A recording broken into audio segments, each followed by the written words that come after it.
दोस्तों रोज रोज की तरह आज भी मैं रात के करीब 7:15 बजे के आसपास घर से निकल पड़ा था। इन दिनों मेरी नाइट की ड्यूटी थी और मैं एक सरकारी जॉब में काम करता था।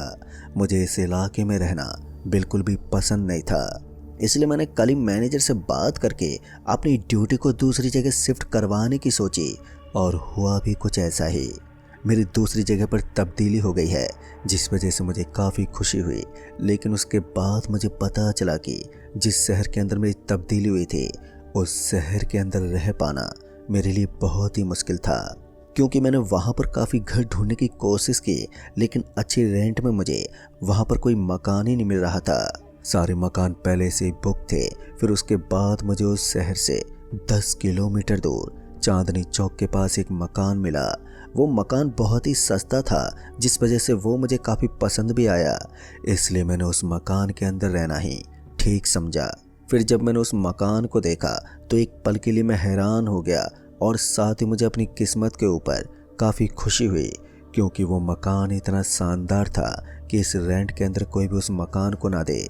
मुझे लगा कि शायद मेरी किस्मत अच्छी थी और जानकारी की वजह से मुझे अच्छा खासा फ़ायदा हो गया, लेकिन मैं नहीं जानता था कि इसके बाद जो होगा वो मेरी सोच से भी भयानक होगा।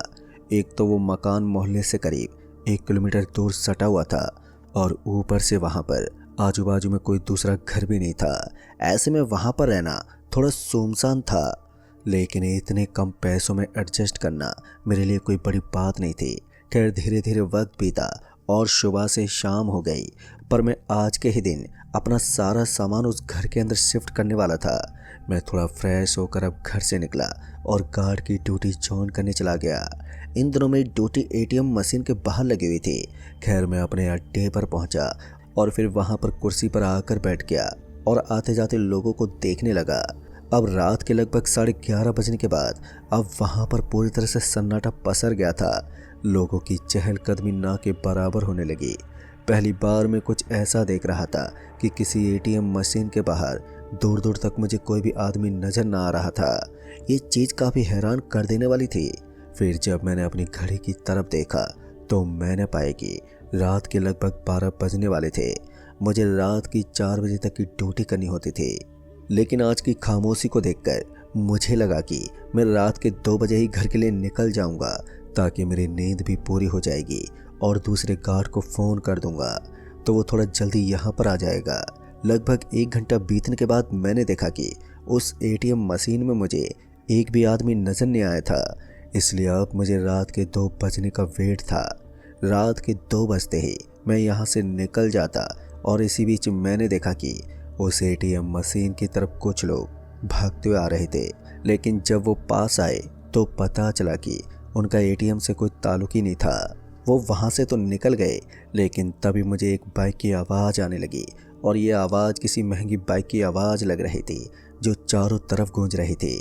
उस बाइक की सिर्फ आवाज़ ही मुझे सुनाई दे रही थी। बाइक का कोई नामो निशान नहीं था। 2 मिनट तक लगातार इस आवाज़ के आने के बाद इस आवाज़ का आना भी बंद हो गया और फिर रात के 2 बजे के आसपास मैं वहाँ से निकला और सीधा अपने घर पहुँच गया। घर पहुंचते ही मैंने देखा कि वहां पर भी मुझे वही बाइक की आवाज़ सुनाई दे रही थी जो घर के सामने वाली सड़क से होकर चारों तरफ गूंज रही थी। फिर मैंने अपनी स्कूटी को साइड में लगाया और फिर घर का दरवाज़ा खुलने लगा, लेकिन तभी पीछे से एक हॉर्न की आवाज़ आई। आवाज़ को सुनते ही मैंने पीछे पलट कर देखा तो मैंने पाया कि वो एक बुलेट बाइक थी और उसके ऊपर एक आदमी बैठा हुआ था जिसने अपने चेहरे को काले रुमाल से ढका हुआ था। अब उस आदमी ने कहा, अगर अपनी जान की सलामती चाहते हो तो इस मकान के अंदर मत जाना। इतना कहने के बाद उसने फिर से अपनी बाइक को वहां से भगाना शुरू कर दिया और वो आदमी महज 2 सेकंड के अंदर ही मेरी आंखों से ओझल हो गया। दोस्तों उस आदमी का बर्ताव मुझे बड़ा ही अजीब लग रहा था, लेकिन फिर मुझे लगा कि मुझे उसकी बात पर कुछ ज़्यादा ध्यान ना देकर मकान के अंदर जाना चाहिए, क्योंकि अब मुझे भी काफ़ी नींद आ रही थी। हालांकि मैं खाना वाना तो पहले कर चुका था। उसके बाद मैं सीधा अपने मकान के अंदर गया और सबसे छोटे वाले कमरे में जाकर अपनी कंबल को लपेटकर आराम करने लगा। लगभग 10 मिनट बीत गए, लेकिन अब साली नींद आने का नाम ही नहीं ले रही थी। बार बार मेरे दिमाग में उस आदमी की कही गई बातें ही चल रही थी और ऊपर से इस मकान के अंदर अब मुझे एक अजीब सी बदबू भी आने लगी थी। ऐसा लग रहा था जैसे कि इस मकान के अंदर किसी मरे हुए जानवर की बदबू आ रही हो। जब मुझे लगा कि मुझे इतनी आसानी से नींद नहीं आने वाली तो मैं अपनी जगह से उठा और सीधा बालकनी में चला गया। वहाँ से मैं आजू बाजू का दृश्य देख रहा था और मैंने देखा कि वहाँ चारों तरफ अंधेरा ही अंधेरा था और दूर दूर तक वहाँ पर कोई मकान भी नजर नहीं आ रहा था। फिर इसी बीच मेरी आंखें एक रोशनी पर जाकर टिक गई, क्योंकि वो रोशनी किसी और की नहीं बल्कि उसी बुलेट बाइक की थी जो कुछ देर पहले मुझे मकान के बाहर मिली थी। जैसे मुझे वो रोशनी नजर आई तो मैं उसे और भी ज़्यादा गौर से देखने लगा। दरअसल मैंने देखा कि उस रोशनी के अंदर वो बाइक वाला किसी की डेड बॉडी को घसीट रहा था और फिर उस डेड बॉडी को झाड़ू की तरफ फेंक दिया। अब ये देखकर तो मेरे रोंगटे खड़े हो गए थे, क्योंकि ऐसा दृश्य मैं पहली बार देख रहा था। मेरी हिम्मत तो नहीं हो रही थी कि मैं उस आदमी के पास जा सकूं, लेकिन मैं इतना तो समझ गया था कि वो जो भी था वो बहुत ही खतरनाक आदमी था। ऐसे में उससे बचकर रहना ही ठीक था। मेरा पूरा बदन सुन्न पड़ गया था और डर के मारे मेरी हालत भी अब खराब होने लगी थी। जैसे तैसे वो रात निकली और उसके साथ ही सुबह होते ही मैं सबसे पहले उसी जगह पर गया जहाँ पर उस आदमी ने किसी की डेड बॉडी को वहाँ पर फेंका था। बहुत देर तक इधर उधर देखने के बाद भी मुझे वहाँ पर कोई भी डेड बॉडी नजर नहीं आ रही थी। बिना सबूत के इस बात को किसी के सामने पेश करना किसी बेवकूफ़ी से कम नहीं था, इसलिए मैंने इस बात को छुपा कर रखना ही ठीक समझा। दिन के टाइम में मैं घर के अंदर काफ़ी बार बार उस बदबू वाली चीज़ को देखने की कोशिश कर रहा था, लेकिन मुझे वहाँ पर कुछ भी नज़र नहीं आया। रात होते ही मुझे फिर से अपनी नाइट ड्यूटी पर जाना था, लेकिन आज मैं जैसे अपने घर से निकला तो मुझे वही बुलेट बाइक की आवाज़ फिर से सुनाई देने लगी। अब तो इस आवाज़ के नाम से मेरे शरीर के रोंगटे खड़े हो जाते थे और ऊपर से हर बार ये मेरे घर के आजू बाजू में ही सुनाई देती थी। किसी तरह से मैंने अपनी स्कूटी को स्टार्ट किया और इस आवाज़ को इग्नोर करते हुए मैं आगे बढ़ने लगा। थोड़ी देर के बाद मैं फिर से अपनी ड्यूटी पर पहुंच गया और वहां पर जाकर अपनी ड्यूटी करने लगा। आज भी वही माहौल था, कल की तरह यहाँ पर आज भी लोगों की चहलकदमी बहुत कम थी। मुझे समझ में नहीं आ रहा था कि आखिर इस शहर के अंदर ऐसा क्यों होता है। जहाँ पर मैं पहले काम किया करता था वहाँ रात को भी एटीएम मशीन के अंदर हर 5 मिनट के अंदर कोई ना कोई आता जाता रहता था, लेकिन इस कस्बे के अंदर मुझे रात के 11 बजने के बाद कोई भी इस एटीएम मशीन के आजू बाजू में भी भटकता हुआ दिखाई नहीं पड़ता। धीरे धीरे समय बीता और फिर से रात के 1 बज गए। वैसे भी इस एटीएम के पास कोई आने वाला तो नहीं था, इसलिए मैंने सोचा कि मैं जल्दी से यहाँ से निकल जाता हूँ ताकि मेरी रात की नींद पूरी हो जाए। फिर मैंने ऐसा ही किया। मैंने एटीएम का दरवाज़ा बंद किया और उसके बाद अपनी स्कूटी लेकर वहाँ से निकलने लगा, पर मुझे फिर से अपने पीछे पीछे किसी बुलेट बाइक के चलने की आवाज़ आ रही थी। इस आवाज़ को सुनकर अब मैं तो बुरी तरह से फिर से डर गया था। जिस तरह से ये आवाज़ मुझे इतने दिनों से फॉलो कर रही थी, तो ऐसी हालत में मेरा डरना बिल्कुल ही लाजमी था। थोड़ी दूर आगे जाने के बाद मेरे साथ कुछ ऐसा हुआ जो मैंने अपने सपने में भी नहीं सोचा था। दरअसल मैंने देखा कि मेरी स्कूटी के अंदर कुछ गड़बड़ हुई थी और अब उसकी रेस अपने आप ही कम होने लगी थी। मैंने एक्सीलेटर को दबाने की कोशिश तो की, लेकिन कुछ भी फर्क नहीं पड़ रहा था। मैंने स्कूटी को तो सड़क के बगल में लगाया और फिर उसे देखने लगा, लेकिन उसकी कोई भी खराबी मेरे पकड़ में ही नहीं आ रही थी। तभी पीछे से एक हेडलाइट चमकने लगी और एक आवाज़ उस सड़क के ऊपर गूंजने लगी। यह आवाज़ फिर से उसी बुलेट बाइक की थी, जिसकी गूंज से ही मेरे शरीर के अंदर तहलका मच गया था। अब डर के मारे मेरे हाथ पैर भी फूल गए थे और मैं बुरी तरह से सहम उठा था। फिर उसके बाद वो हेडलाइट की रोशनी मेरे बहुत ही करीब आ गई। दरअसल मैंने देखा कि ये तो वही आदमी था जो मुझे कल भी नजर आया था। जैसे ही कल की यादें ताज़ा हुई तो मैं उस आदमी से अपनी नज़र हटाने लगा, क्योंकि ये वही आदमी था जिसने किसी की लाश को सड़क के नीचे फेंक दिया था। उसकी बाइक मेरे करीब आकर बहुत ही धीमी हो गई और फिर उसके बाद वो मेरे बगल में आकर रुका और बोला, लगता है तुम मेरी बात नहीं मानोगे। और फिर वो एक बार के लिए बहुत ही ज़ोर से हंसा। मुझे समझ में नहीं आ रहा था कि मुझे इस आदमी को क्या जवाब देना चाहिए। फिर मैंने तभी आवाज़ में कहा, देखिए भाई साहब, आप मुझे बार बार परेशान मत कीजिए, वरना मैं आपकी पुलिस कंप्लेंट कर दूंगा। इतना कहने के बाद मैंने उसकी तरफ ध्यान नहीं दिया, लेकिन फिर जैसे मैंने दोबारा से उस तरफ पलट कर देखा तो मैंने पाया कि अब मुझे वहाँ पर कोई भी नज़र नहीं आ रहा था। वो आदमी वहाँ से गायब हो गया था और मुझे उसकी बाइक की आवाज़ तक सुनाई नहीं दे रही थी। पर इस चीज़ से एक बात तो पक्की हो गई थी कि वो कोई नॉर्मल इंसान तो नहीं है, जिस वजह से अब मेरे अंदर उसके लिए और भी ज़्यादा डर बैठ गया था। दोस्तों, अभी मैं अपने आप को समझाने की कोशिश ही कर रहा था कि मुझे फिर से वही आवाज़ सुनाई देने लगी। इस बार मुझसे रहा नहीं गया और मैंने पैदल पैदल ही अपने घर की तरफ भागना शुरू कर दिया। और थोड़ी दूर तक भागने के बाद मुझे याद आया कि अभी तो मुझे 2 किलोमीटर का कठिन रास्ता पार करना है और कुछ दूर भागते मेरे पाँव अब मुझे जवाब देने लगे थे। ऊपर से यहाँ पर दूर दूर तक मुझे कोई रुकने की जगह भी नजर नहीं आ रही थी। खाली बड़ी सड़क और दूसरी तरफ सुनसान झाड़ियों के अलावा वहाँ और कुछ भी नहीं था। ये रास्ता इतना डरावना था कि एक अकेला इंसान इसी स्थिति में हार्ट अटैक से ही मर जाए। ऊपर से मुझे ये बुलेट वाली बाइक बार बार सुनाई दे रही थी, जिस वजह से मुझे और भी ज़्यादा डर लग रहा था। तभी मैंने कुछ ऐसा देखा जो मेरे लिए किसी टर्निंग पॉइंट से कम नहीं था। दरअसल मैंने देखा कि सड़क के दाईं तरफ एक झोपड़ी बनी हुई थी और उस झोपड़ी के अंदर मुझे धुआं सुलगता हुआ नजर आने लगा। दिखने में तो ऐसा ही लग रहा था कि कोई झोपड़ी के अंदर बैठकर आग जला रहा है। मेरे मन में उम्मीद का एक दिया जलने लगा। फिर मैं जल्दी से भागा और उस झोपड़ी के पास पहुंच गया। जैसे मैं उस झोपड़ी के पास पहुंचा तो मैंने महसूस किया कि उस झोपड़ी के अंदर से मुझे किसी मरे हुए जानवर की बदबू आई थी। ये बिल्कुल उसी तरह की बदबू थी जिस तरह की बदबू मैं अपने मकान के अंदर महसूस किया करता था। और उस बदबू को महसूस करने के बाद मुझे बड़ा ही अजीब लगता था। मैंने इधर उधर देखा लेकिन मुझे वहाँ पर कोई भी नज़र नहीं आ रहा था। पर फिर मेरी नज़र एक आदमी पर पड़ी। दरअसल वो कोई साधु की तरह दिखाई दे रहा था, जिसने अपने बदन के ऊपर अजीब से कपड़े पहने हुए थे और वो आग जलाकर उसके अंदर घी डाल रहा था। पर मैं समझ गया था कि उसका ये कोई तंत्र मंत्र है, इसलिए बीच में छेड़खानी करना बिल्कुल भी ठीक नहीं होगा। इसलिए मैं बाहर खड़ा होकर उसके तंत्र मंत्र के ख़त्म होने का इंतज़ार करने लगा। काफ़ी समय बीत गया लेकिन वो अभी भी वैसा का ही वैसा लगा हुआ था और मैं बाहर खड़ा होकर बस उस आदमी को देखता जा रहा था। फिर मुझे एक और गहरा सदमा सा लगा क्योंकि मैंने देखा कि मुझे फिर से उसी बाइक की आवाज़ आने लगी थी। वो आवाज़ इतनी ज़्यादा तेज हो गई थी कि अब मुझे उस आवाज़ को सुनते ही वहाँ से भागने का मन कर रहा था, लेकिन मैं किसी तरह से अभी भी उस आदमी की तरफ देखता रहा। फिर मुझे लगा कि मुझे सड़क की तरफ भागने के बजाय इस झोंपड़ी के अंदर चले जाना चाहिए और मैंने ऐसा ही किया। दोस्तों, मैं तुरंत उस झोंपड़ी के अंदर घुस गया। मैंने ये नहीं सोचा था कि उस अघोरी को डिस्टर्ब करने का क्या अंजाम होगा।